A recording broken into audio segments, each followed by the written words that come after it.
You can control your money, you control your life. My rich dad taught me about investing, playing Monopoly. 4 greenhouses, Red Hotel. This is what the hand does, the mind remembers. It's the golden rule. Who has the gold makes the rule. China is in serious financial trouble. America is the biggest debtor nation in the world, printing $1 trillion every 90 days. Well, I think the problem with Trump, he's got guts, and he stepped on a lot of toes. Bankers. They don't like him. So as I said, Bobby Kennedy, John Kennedy, they got taken out. So even if he's elected, his life is more in danger than, like I said, his 2 sons and I are really good friends.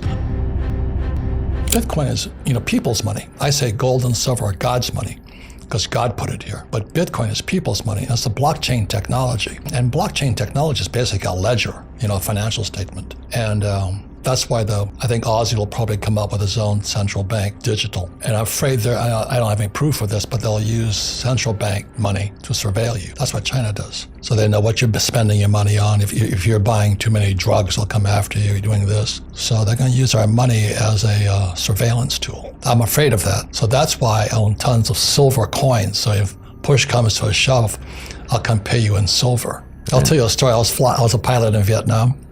And then it was in 72, and Nixon took the dollar off the gold standard. So my rich dad said, watch out, the world's going to change. So I said, how's it going to change? So I flew behind enemy lines. Marines are not the brightest guys on earth.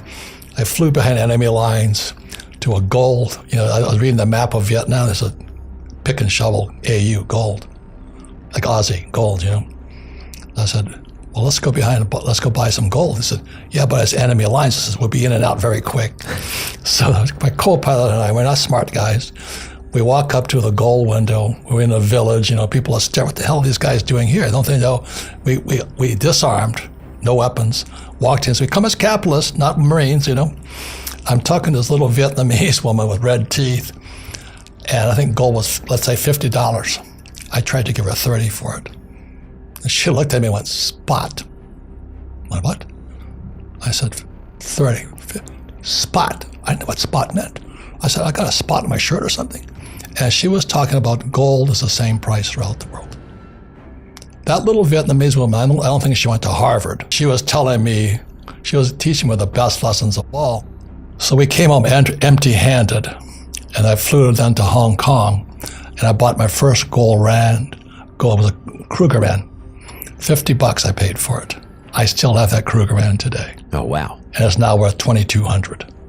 So the Krugerrand didn't change in size, but the dollar came down, I created the cash flow board game because I learned everything playing Monopoly. Yep.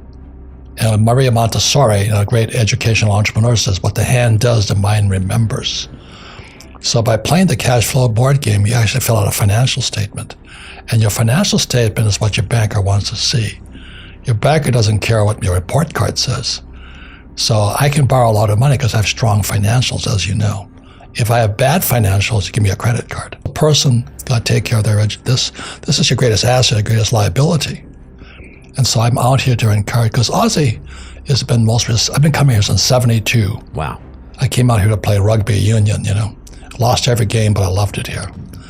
And it's a great country. It is a lucky country.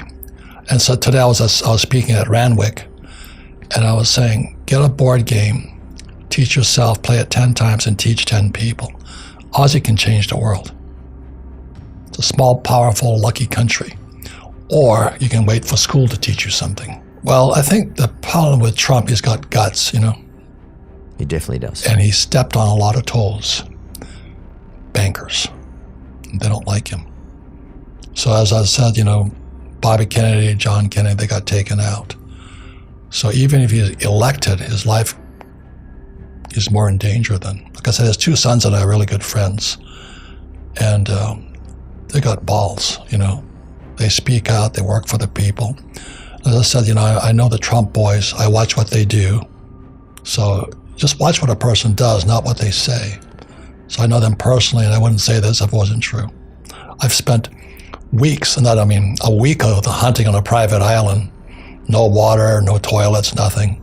Those boys ask no quarter. They go in the woods and they fish, and we have to catch our own food. They're tough young men, very good men, young men.